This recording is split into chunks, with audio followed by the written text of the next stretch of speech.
Hello everyone. Today this video is on the topic venous return. Actually ये हमको venous return का जो concept है हमको इसलिए पढ़ना पड़ता है क्योंकि ये जो venous return है यही हमारा एक तरीके का हमारा ये कार्डियक आउटपुट को हमारा डिटरमाइन करता है। क्यों, कैसे ये कार्डियक आउटपुट को डिटरमाइन करता है समझिए। देखिए, हमारा जो सर्कुलेटरी सिस्टम होता है एक्चुअली ये हमारा एक क्लोज्ड सिस्टम होता है, क्लोज्ड, ठीक है। तो इसमें जो ब्लड वेसल्स होती हैं और सेंटर में उसका हार्ट होता है, ठीक है। तो हार्ट जो होता है ये एक पंपिंग मैकेनिज्म की तरह एक्ट करता है। जैसे ये हमारा हार्ट हुआ अगर, और इसमें ये वीनस रिटर्न है और इधर से हमारा हार्ट का आउटपुट। देखिए, वीनस रिटर्न और आउटपुट ये हमारा स्ट्रोक वॉल्यूम या फिर वीनस रिटर्न बोल लीजिए, वी आर, और स्ट्रोक वॉल्यूम, ठीक है। तो देखिए, जितना हमारा ये हार्ट है, ठीक है, ये हार्ट है, हार्ट पंप करता है ब्लड को, ठीक है। और जो ब्लड वेसल्स होती हैं ये पूरे बॉडी में डिस्ट्रीब्यूट करती हैं उस ब्लड को, है ना। यानी कि जो आर्टेरियल साइड होता है, आर्टरीज का साइड जो होता है ये हमारा हार्ट से पूरे बॉडी तरफ लेके जाता है, और पूरी बॉडी से हार्ट की तरफ कौन लेके जाता है वापस, वीन्स। तो इसलिए हम इसको बोलते हैं वीनस रिटर्न। तो एक्चुअली देखिए, जो वीनस रिटर्न जो हमारा होता है ना, ये एक तरीके का हमारा इनपुट होता है हार्ट के लिए, और स्ट्रोक वॉल्यूम जो हमारा होता है वो हमारा आउटपुट होता है। तो ऑब्वियसली जबकि सिस्टम पूरा का पूरा क्लोज्ड है, ठीक है, उसमें कहीं पे ब्लड का भी लीकेज नहीं हो रहा है, ठीक है, ना ही ब्लड की लीकिंग हो रही, ना ही कहीं पे लॉस हो रहा है ब्लड का। तो जितना हमारा इनपुट होगा उतना ही तो हमारा आउटपुट होगा, ऑब्वियस इतना, ठीक है। तो जो वीनस रिटर्न होता है ये हमारा कार्डियक आउटपुट, अगर हम वीनस रिटर्न को अगर हम पर हार्ट बीट के हिसाब से देखते हैं तो हमारा स्ट्रोक वॉल्यूम होगा, ठीक है। और वही अगर हम वीनस रिटर्न को अगर हम पर मिनट के हिसाब से देखेंगे तो जब हम इसको स्ट्रोक वॉल्यूम को 72 टाइम्स से मल्टीप्लाई करेंगे, क्योंकि हमारा हार्ट रेट जो होता है वो हमारा 72 टाइम्स पर मिनट होता है, ठीक है। तो 70 stroke volume into 72 is equal to cardiac output. यानी कि अगर वीनस रिटर्न को अगर हम पर मिनट के हिसाब से देखेंगे तो हमारा कार्डियक आउटपुट हो जाएगा, और वहीं अगर हम वीनस रिटर्न को पर पर हार्ट बीट के हिसाब से देखेंगे तो हमारा स्ट्रोक वॉल्यूम हो जाएगा, ठीक है। और दोनों ही केस में हमारा जो वीनस रिटर्न और कार्डियक आउटपुट हमारा होता है वो सेम होता है। क्यों? क्योंकि input is equal to output, है ना। In if the system is closed and there is no loss of the blood and leakage occurring, ठीक है। तो देखिए, तो वीनस रिटर्न पढ़ने का हमको ये हमको एक डायरेक्टली आइडिया हमको ये देता है कि कार्डियक आउटपुट कितना होगा, कितना ब्लड जो है वो हमारा हार्ट से निकलेगा, ठीक है। तो अगर हम वीनस रिटर्न का अगर हमें अमाउंट पता है कि कम हो रहा है कि ज़्यादा हो रहा है ना, अगर ज़्यादा वीनस रिटर्न हो रहा होगा तो ऑब्वियसली आउटपुट भी ज़्यादा होगा। अगर हमारा वीनस रिटर्न कम है, यानी कि अगर हमारा इनपुट कम आ रहा है हार्ट की तरफ, ठीक है, तो ऑब्वियसली हमारा जो आउटपुट होगा वो भी कम निकलेगा, ठीक है। तो वीनस रिटर्न जो हमारा होता है उसके लिए हम एक फंडामेंटल ये लिख सकते हैं कि always whether in physiological and pathological condition, कोई भी कंडीशन हो, ठीक है, तो उस केस में हमारा जो वीनस रिटर्न होता है वो हमारा कार्डियक आउटपुट के बराबर होता है ऑलवेज, ठीक है। ये हमारा एक पहला कंक्लूजन जो है हमारा निकल के आया कि जो वीनस रिटर्न होता है वो हमारा कार्डियक आउटपुट के बराबर होता है, ठीक है। तो देखिए, हमें कार्डियक आउटपुट हम बाद में पढ़ेंगे, उसके पहले हमारा जब ब्लड इंसल्ट हो रहा है ना, ब्लड आ रहा है हार्ट के अंदर, एंटर हो रहा है, तो वो किस किस बात पे डिपेंड कर रहा है ना। ऑब्वियसली पहले हमें कार्डियक आउटपुट, जो हमारा आउटपुट को स्टडी करने से पहले हमें उसका इनपुट भी तो स्टडी करना पड़ेगा, और इनपुट यहाँ पे हम वीनस रिटर्न ले रहे हैं, ठीक है। और वीनस रिटर्न को हम वीनस ड्रेनेज भी बोलते हैं, ठीक है। तो यानी कि अगर हम देखा जाए तो ये पूरी बॉडी से, ठीक है, ये हमारा बॉडी टिश्यू है, ठीक है, यहाँ पे ये बॉडी टिश्यू है, ठीक है, और ये हमारा लंग्स है जहाँ पे ब्लड का प्योरीफिकेशन होता है, ऑक्सीजनेशन होता है, ठीक है। तो पूरी बॉडी से हमारा जो वीन्स होती है ना, वीन्स पूरी बॉडी से ब्लड लेके आती हैं राइट ऑरिकल में, ठीक है। जितना ब्लड हमारा राइट ऑरिकल में आएगा उतना ही हमारा राइट वेंट्रिकल में घुसेगा, उतना ही हमारा राइट वेंट्रिकल से पल्मोनरी सर्कुलेशन में जाएगा, ठीक है। अब ये परमोनरी सर्कुलेशन से जितना ब्लड आएगा वो हमारा लेफ्ट ऑरिकल में आएगा, और लेफ्ट ऑरिकल से हमारा लेफ्ट वेंट्रिकल में आएगा, और उतना ही ब्लड जितना हमारा लेफ्ट वेंट्रिकल रिसीव कर रहा है, और वो कितना रिसीव कर रहा है, जितना राइट ऑरिकल ने रिसीव किया था। ठीक है, यानी कि इनपुट यहाँ से हमारा इनपुट हुआ, ठीक है, इनपुट हुआ 1, अगर ये ए है ना, इनपुट है ये, और ये हमारा बी आउटपुट। ठीक है, तो हम ये कह सकते हैं कि ए इज इक्वल टू बी, है ना, जितना हमारा इनपुट आ रहा है उतना हमारा आउटपुट भी जाएगा। ठीक है, तो ये हो गया हमारा वीनस रिटर्न का कॉन्सेप्ट। अब हमें पता करना है कि वीनस रिटर्न जो होता है वो किस बात पे डिपेंड करता है। ठीक है, तो उसके लिए सबसे पहले हमें वीनस की कुछ जनरल प्रॉपर्टीज़ को हमें समझना पड़ेगा, है ना, कि वीनस की क्या ऐसी प्रॉपर्टी होती हैं जो कि इस वीनस रिटर्न में उसके हेल्पफुल होती हैं। ठीक है, क्योंकि देखो क्योंकि फिजियोलॉजी में और बॉडी स्ट्रक्चर में कोई भी ऑर्गन जो होता है वो अगर उसके पास कोई भी कैरेक्टरिस्टिक है तो उस कैरेक्टरिस्टिक उस फीचर्स के पीछे कुछ रीज़न होता है, ऐसे ही नहीं हो पाता, क्योंकि हम लोग को इवोल्यूशन में इतना हम लोग इतना इवोल्यूशन के थ्रू इतना जज किए गए हैं, इतना हम लोग के अंदर टेस्टिंग हुई है कि वही ऑर्गन्स जो है जो भी ऑर्गन हमारे पास डेवलप हुआ है, जो भी फीचर है उसका, उस फीचर के पीछे कोई रीज़न होता है। ठीक है, तो अब हम यहाँ पे बात करेंगे कि वीन्स का जो फीचर्स क्या होता है। देखिए, वीन्स का जो वीन्स जो हमारी होती हैं वो एक हाईली कॉम्प्लायंस होती हैं, डिस्टेंसिबिलिटी होती है वीन्स में। ठीक है, वीन्स आर हाईली कॉम्प्लायंस और हाईली डिस्टेंसिबल।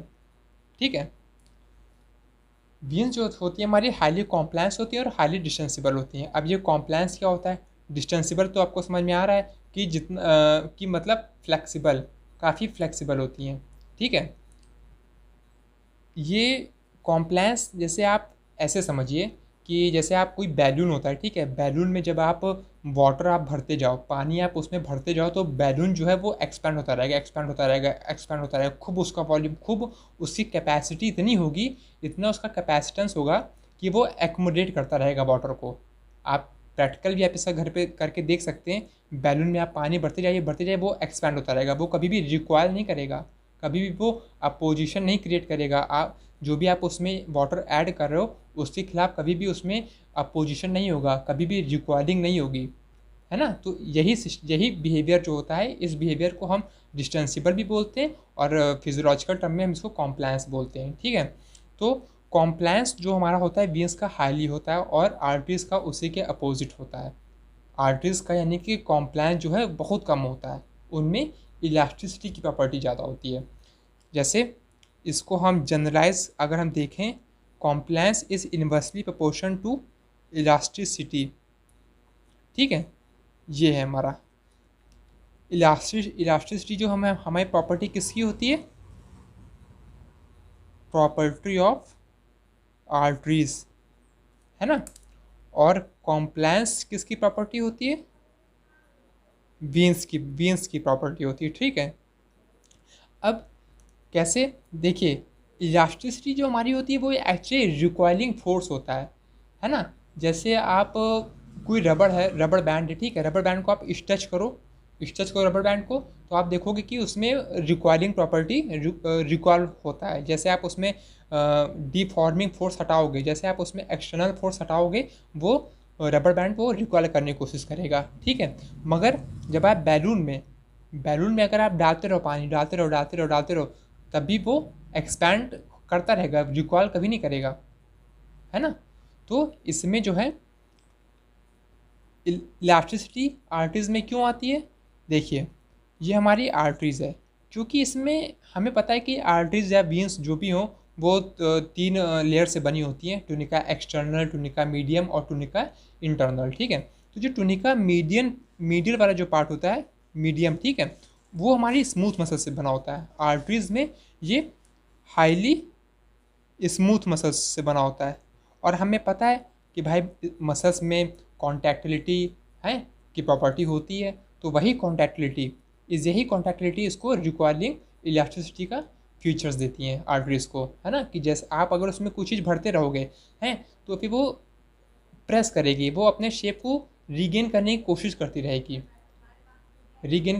करती रहेगी, उसमें हम आपको अपोजिशन लगेगा हमेशा। जब भी आप नया अमाउंट उसमें ऐड करोगे आर्टरीज में या उसमें, तो स्मूथ मसल्स के चलते वो उसमें हमेशा रिकॉइलिंग क्रिएट करेगा। मगर उसी के अपोजिशन अगर वीन्स की अगर हम बात करें, वीन्स में जो स्मूथ मसल्स का जो अमाउंट होता है वो बहुत कम होता है, आर्टरीज के कंपेयर में बहुत कम होता है। इसलिए इनमें कभी भी इतना अपोजिशन नहीं क्रिएट हो पाता, ठीक है। तो जिसके चलते क्या होगा कि इनमें आप जितना भी अमाउंट डालते रहो वो हमेशा एक्सपैंड होते रहेंगे, उनमें कभी भी रिकॉइलिंग की प्रॉपर्टी या सिचुएशन कभी नहीं आएगी, ठीक है। तो इसी का मतलब होता है कॉम्प्लायंस। कॉम्प्लायंस का मतलब होता है कि इसको अगर मैथमेटिकली देखें, compliance is equal to change in the volume upon change in per unit of pressure, ठीक है। Compliance is equal to change in volume by the P external. आप पर यूनिट प्रेशर जो आप लगा रहे हो उसके अनुरूप कितना वॉल्यूम चेंज हो रहा है, वही हमारी कॉम्प्लायंसिबिलिटी होती है। कॉम्प्लायंसिबिलिटी मीन्स की ज़्यादा होती है कैसे, अगर हम एक्सटर्नल प्रेशर लगाएं तो उसमें वॉल्यूम चेंज बहुत ज़्यादा होगा, मगर अगर हम आर्टरीज में यही चीज़ लगाएं, एक्सटर्नल प्रेशर अगर हम लगाते हैं तो इसमें वॉल्यूम का जो चेंज होता है ना, वॉल्यूम ब्लड वेसल्स का वॉल्यूम, जो आर्टरीज का जो वॉल्यूम होता है बहुत कम चेंज होगा। इसलिए इनकी आर्टरीज की कॉम्प्लायंसिबिलिटी कम होती है और वीन्स की कॉम्प्लायंसिबिलिटी ज़्यादा होती है। तो सबसे पहली बात वीन्स की तो एक तो इसकी कॉम्प्लायंसिबिलिटी यानी कि डिस्टेंसिबिलिटी, फ्लैसिड जिसको बोलते हैं, आप कई अपने ढंग से इसको समझ सकते हैं, है ना। फ्लैसिड है, कॉम्प्लायंस और डिस्टेंसिबिलिटी ये ज़्यादा होती है। पहला फीचर तो ये हो गया। दूसरा फीचर हमारा जो है वीन्स का ये होता है कि वीन्स आर वॉल्वलेस। अब देखिए, एक सबसे अच्छा रीज़न ये है कि अगर वीन्स अगर हाईली कॉम्प्लायंस हैं, अगर उसमें ब्लड, भाई देखिए, क्योंकि देखिए वीन्स से अल्टीमेटली आपको ब्लड को पहुंचाना है हार्ट में, ठीक है। अब हार्ट जो है होता है दूर, जैसे मान लीजिए कि ये हार्ट है ना, यहाँ पे हार्ट है और यहाँ से उसको अगर वीन्स को लेके जाना है तो यहाँ से यहाँ तक जाने में इसको ब्लड को कुछ डिस्टेंस कवर करनी पड़ेगी ना। तो वीन्स में ऐसा कुछ होना चाहिए कि इसमें ब्लड यहाँ से वहाँ तक पहुँच जाए। क्योंकि मैं इसलिए ऐसा कर रहा हूँ क्योंकि देखिए यहाँ पे वीन्स में हमें पता है कि हाईली कॉम्प्लायंस होते हैं, अगर यहाँ पे ब्लड अगर है तो ये एक्सपैंड होता रहेगा, है ना। ये ब्लड यहाँ पे अगर एक्यूमुलेट है तो इस ब्लड को एक्यूमुलेशन यहाँ पे होने के चलते ये जो ब्लड है ये ऊपर नहीं जा पाएगा। ये सिचुएशन ये हो सकती है कि ब्लड की डैम्पिंग होने लगे, मतलब ब्लड का कलेक्शन होने लगे वीन्स में। तो इस चीज़ को प्रिवेंट करने के लिए, है ना, इस चीज़ को प्रिवेंट करने के लिए ताकि ब्लड हमारा हमेशा यूनि डायरेक्शनल फ्लो हो, इसलिए वीन्स में हमारी वॉल्व्स होती हैं, ठीक है। ये वॉल्व्स होती हैं जो कि हमारे उसी डायरेक्शन में ओपन होती हैं जिस डायरेक्शन में हमारा ब्लड फ्लो हो रहा है, ठीक है। ये तो देखिए, अगर वॉल्व्स किस लिए, ताकि ब्लड का जो है वीन्स में बैक फ्लो ना हो सके, डैम्पिंग ना हो सके, कलेक्शन ना हो सके वीन्स में। अगर ऐसा वॉल्व अगर नहीं होंगी तो क्या होगा, ऑटोमेटिकली वीन्स ब्लड में यहीं पे वीन्स इकट्ठा होता रहेगा, सॉरी वीन्स में ब्लड हमारा इकट्ठा होता रहेगा और वीनस रिटर्न नहीं हो पाएगा, जिसके कारण कि हमारा अगर इनपुट नहीं ऐड हो पा रहा है हार्ट में तो आउटपुट भी नहीं निकल पाएगा, ठीक है।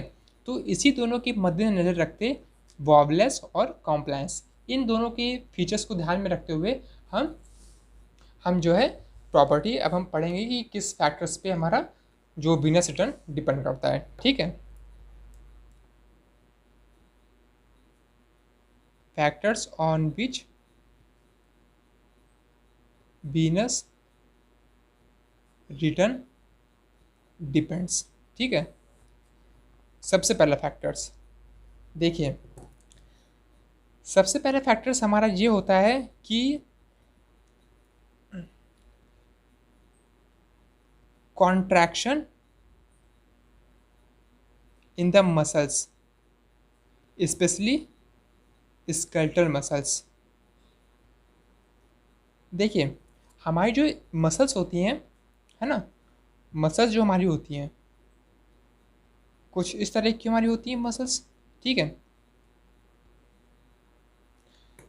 और हमें पता है कि इन्हीं मसल्स के बीच में हमारी आर्टरीज, वेन्स है ना, सब सप्लाई होती हैं।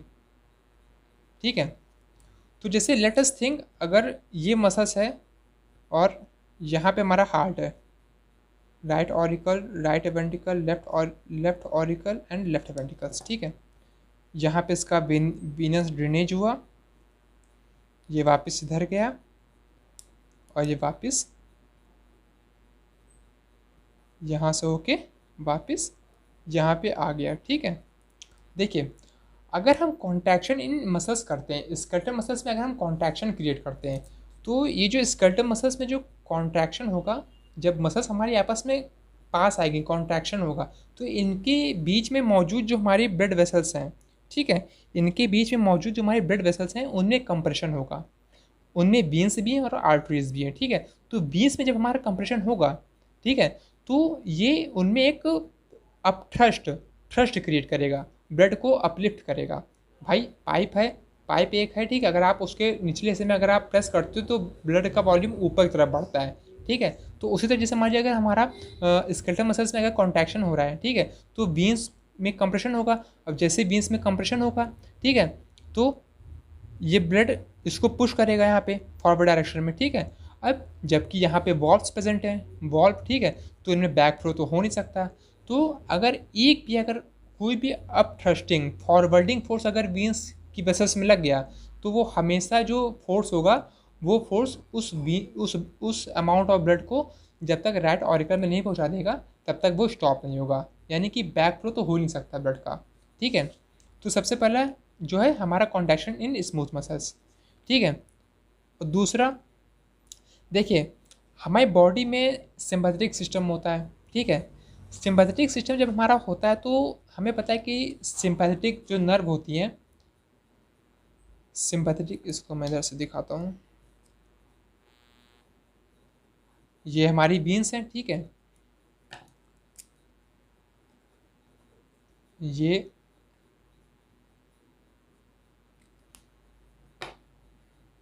ये हमारी जो हमारी ये एक्सॉन टर्मिनल, देखिए हमारा जो सिंपैथेटिक सिस्टम होता है, ये बात हमेशा ध्यान रखिए, सिंपैथेटिक न्यूरॉन्स जो हमारी होती हैं वो हमेशा एफिनेफ्राइन, उनका जो न्यूरोट्रांसमीटर होता है वो हमेशा क्या होता है, नॉर एपिनेफ्राइन। ठीक है, अब ये नॉर एपिनेफ्राइन जिस भी ऑर्गन पे एक्ट करती है, ठीक है, जिस भी ऑर्गन पे वो, सॉरी वो डिस्टर्बेंस हो गया था, तो जो हमारी सिंपैथेटिक न्यूरॉन्स होती हैं वो हमारी जिस भी ऑर्गन पे एक्ट करती हैं, नॉर एपिनेफ्राइन का न्यूरोट्रांसमीटर होता है, वो अपना एक्शन क्या परफॉर्म करेंगी, वो डिपेंड करता है कि जो जो टारगेट ऑर्गन है उस पर रिसेप्टर कौन सा है। हमारा अगर अल्फा रिसेप्टर है, जो अल्फा अगर एड्रेनोजेनिक रिसेप्टर है, एड्रेनोजेनिक है, तो वो कॉन्ट्रैक्शन का काम करेगा, और अगर बेटा है तो वो हमारा रिलैक्सेशन का काम करेगा। ठीक है, तो वेन्स में हमारी बेसिकली जो मैक्सिमम हमारे जो रिसेप्टर्स होते हैं वो हमारे अल्फ़ा टाइप के होते हैं, अल्फ़ा एंड्रोजेनिक रिसेप्टर। तो जैसे ही हमारे नॉर एफ्रेन इस पर एक्ट करते हैं तो इस पूरे वेन्स में हमारा कॉन्ट्रैक्शन होता है। ठीक है, ये हमारी कॉन्टैक्ट कर जाती हैं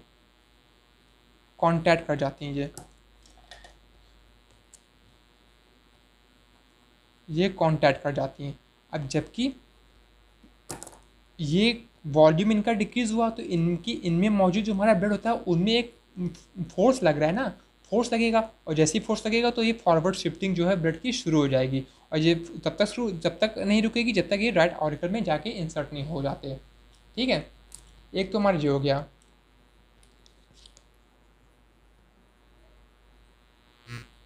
यानी कि क्या लिख सकते हैं हम, एक्टिवेशन ऑफ सिंपैथेटिक न्यूरॉन्स। ठीक है, तीसरा फैक्टर हमारा क्या हो जाएगा, जैसे मान लीजिए कि हमारा ब्लड वॉल्यूम अगर हमने ज़्यादा ले लिया, अगर हम हमारी किसी भी अगर ब्लड वॉल्यूम अगर हमारी बॉडी में ज़्यादा है ना, हम ज़्यादा हाइड्रेट रहते हैं वगैरह वगैरह, खूब ऐसे कई सारे फैक्टर्स होते हैं जो कि हमारे ब्लड वॉल्यूम को बढ़ाते हैं बॉडी के अंदर। ठीक है। तो उनमें क्या होगा, जब ये पूरा क्लोज्ड वेसल है, ठीक है, जितना ज़्यादा हमारा वॉल्यूम होगा ब्लड का, उतना ही उसमें इनपुट होगा और उतना ही आउटपुट भी निकलेगा, ठीक है। तो कह सकते हैं हम blood volume is directly proportion to venous return. चौथा, देखिए अब ये एक आप इंटरेस्टिंग फिनोमेना है जो कि आप हालांकि आपने कभी गौर से नोटिस नहीं किया होगा। हमारी जो बॉडी होती है ना,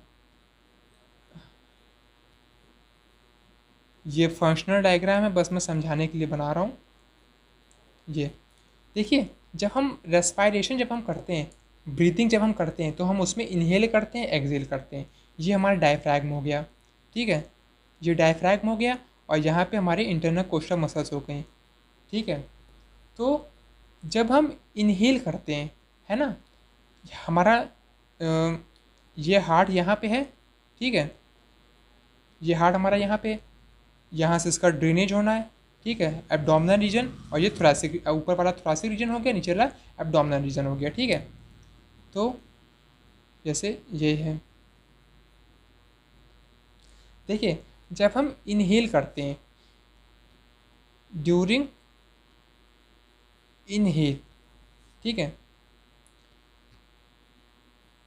thoracic volume decrease, which means